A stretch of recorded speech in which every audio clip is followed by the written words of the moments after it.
Hi friends, we'll start with motional electromotive force. As the name indicates, it is nothing but the EMF that is generated because of some motion. Here, the motion is to this rod. I'll move this rod in this direction with a velocity v. I'll name it PQ and let this be R and S. Say the length of RS is L and I'm moving this rod PQ, right? So because of that motion, I'm going to get some EMF. Why? Consider this loop PQRS. You know that change in magnetic flux through this closed loop gives EMF, right? Here the flux is changing because area is reducing, right? You know BA cos theta is the magnetic flux. Since the area is reducing, so we have some EMF generated. And what will be that EMF? It is given by minus change in flux by change in time, rate of change of flux, right? By that Faraday's law. Now I can write this thing as d by dt of what is flux? Blx, because anyway the cos theta is 1 here since the magnetic field is perpendicular. Now Blx, Lx is the area where x is this length, say. Observe that L is constant and as the rod moves, L is the thing which is varying. So L is constant and B is also constant. I can take them out. I can write the same thing as BL and dx by dt. And I'll write this thing as BLV. Don't bother about this sign. I said that sign is just to get the direction of the TMF. And you know how to get the direction of EMF anyways. I'll repeat it once again if you want. For now, just consider this magnitude of the CMF, where V is the speed. So BLV is your induced EMF. Got it? And it will be in this direction. If this is the velocity, magnetic field is going into the screen. So by right hand rule, this will be at higher potential. It is something like this. So point Q will be at higher potential and hence the current should be in this direction. And it even makes sense, right? Because the magnetic field or magnetic flux is decreasing in this loop. So your induced current should increase it. And that's possible if the current is in this direction. Okay. Hope everything is clear till now. Now, why does this CMF get induced? Because consider this rod PQ. There will be charges, right? Say a positive charge is here inside this PQ. As the rod is moving, even this moves in this direction. You know that moving charges have some force acting on them. So, because they are placed in external magnetic field, of course. So, the force will be in this direction, right? And hence, the positive charges get accumulated here at Q. Observe this. And that gives the potential difference or EMF. And observe that, say a positive charge Q is there inside this rod, and you know that force is acting on it, and because it covers a distance, it does a work. You know that the work is given by Q into VBL. Why? Because QAB is the force that is acting on the charge in this way. This is the force, right? And L is the distance which it covers from P to Q, say. So this will be the work. Now EMF is what? Or the potential difference is nothing but the work need to move a unit charge from the 2 points. So my EMF will be the work per unit charge. So work by Q. Divide this work with Q. What will you get? You will be left with VBL, which is exactly the same as this one, BBL. Of course, here since the magnetic field is perpendicular, we are just taking the product as BBL. Otherwise, to calculate, say if you had some magnetic field which is not perpendicular to the area, then you will have to take the cross product and stuff as I explained before. Or the smarter way of doing it will be by using the same formulas, but wherever you have B, instead of B, you have to take that component of magnetic field which is perpendicular to the area, and that will do it. Let's move forward. Let us solve this problem. Metallic rod of length r is rotated with angular velocity omega radian per second, with one end hinged at the center and the other end at the circumference of a circular metallic ring of radius, say capital R. about an axis passing through the center and perpendicular to the plane of the ring. A constant uniform magnetic field, say B, is parallel to the axis and is present everywhere. Okay, I want to find the EMF between center and the metallic ring, between these 2 points O and P. Okay, the axis of rotation is perpendicular to the plane. Okay, if you have a rod moving with velocity v in an external magnetic field B, then you know that the EMF is given by BVL. Just now we did it right.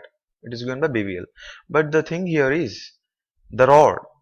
You see here, each part of this rod is moving with a different velocity because it's taking a circular path, right? So what I'll do, I'll divide this rod into smaller and smaller and smaller parts. Say I have this dr element here, which is at a distance of r from the center. Okay, this small part dr will move with a velocity of what? R omega, right? In this direction. This will be in tangential direction, of course. And what is the EMF induced across these two ends? It will be BVL, right? B is constant and velocity here is R omega and the length is dr. This is the EMF induced across this small element dr. Okay. Now what I'll do? I'll just integrate it. Br omega dr. I'll integrate it from what? R goes from 0 to capital R. This should give me the net EMF. And what will it be? B is constant, omega is constant. And finally I'll get R square by 2. That is nothing but, here I have this one. So this will be the EMF generated across these 2 points O and P when you move this rod in this circular path. There is another way of doing the same problem. Say you consider a loop. I'll consider a resistor or a wire across this point O and say R, okay, or S at this point OS. Now OPS is a closed loop. If this rod OP moves in this way with omega, then what happens? The area is increasing. Area of the loop OPS is increasing, right? By what amount? OS is stationary. Let the angle be theta. So theta will be varying. And how will it vary? D theta by d time is omega. That is nothing but the angular velocity. And the area at any instant where the angle is theta, it will be theta by 2 pi into pi r square, pi capital R square. This will be the area, right? And what? Flux, change in magnetic flux gives the EMF in that loop, OPS.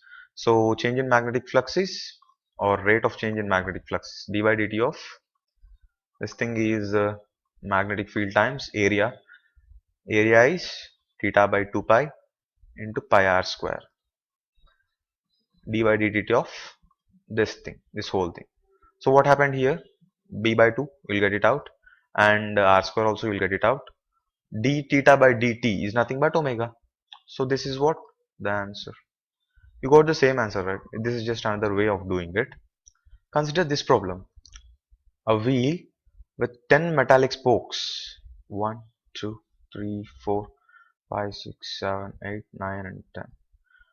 10 metallic spokes, each of 0.5 meter long, is rotated with a speed of 120 revolution per minute. So note this, per minute, in a plane normal to the horizontal component of Earth's magnetic field. So say the Earth's magnetic field is going into the screen and it is given as is given as 0.4 Gauss at that place where our experiment is done. And what is the induced EMF between axle and the rim of the wheel? Okay, consider one single rod and the EMF will be, as we calculated above, half omega br square, right? And substitute the values. Half magnetic field will be 0.4 into 10 power minus 4 Tesla, and r square is nothing but 0.25 and omega is nothing but 120. That is given in revolution per minute. So it will be 1 minute is 60 seconds and it's 2 pi here. And substituting all this, you will get the value as 6.28 into 10 power minus 5 volts across one spoke. So should I multiply with 10 because I have 10 spokes here?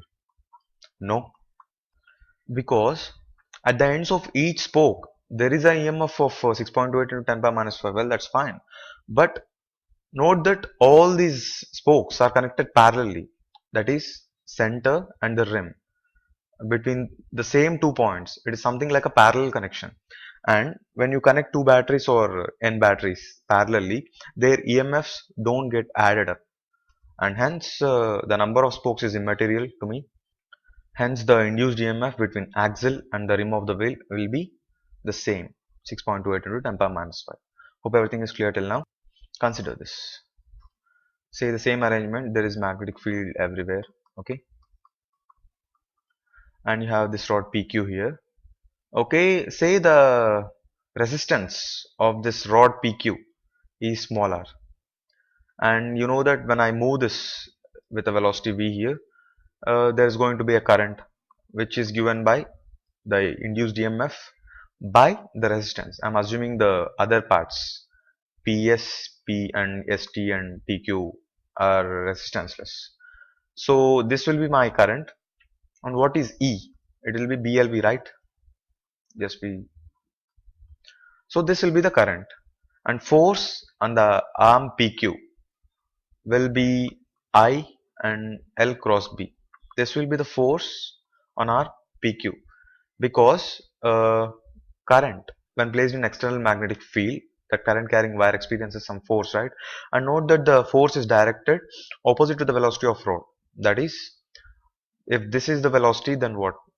Current, the induced EMF will be in this direction. So the current will be in this way. In the rod, it will be in this way.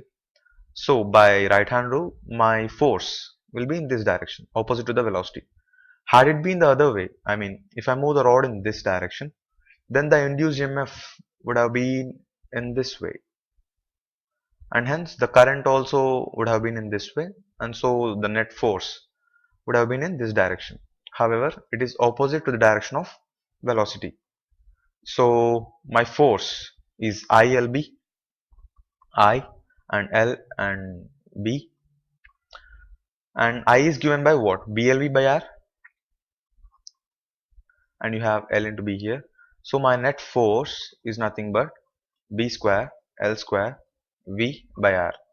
And force time velocity gives us the power. You know that work is nothing but force times displacement, and when you divide it with time, it's nothing but power, which is nothing but force times velocity.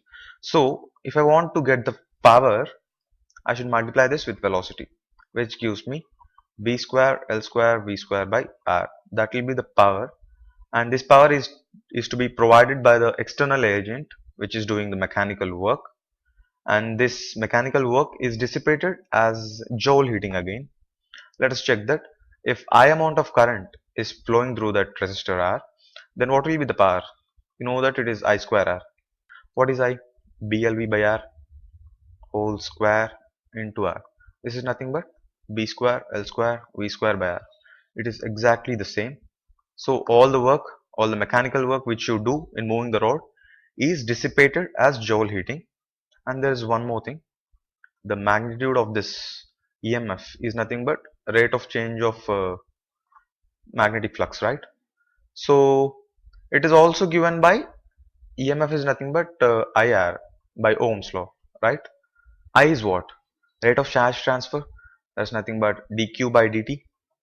And here I have R. So what can we write from this? Rate of change of flux is nothing but rate of charge transfer into R. So when I cancel this dt and dt, what I'll get?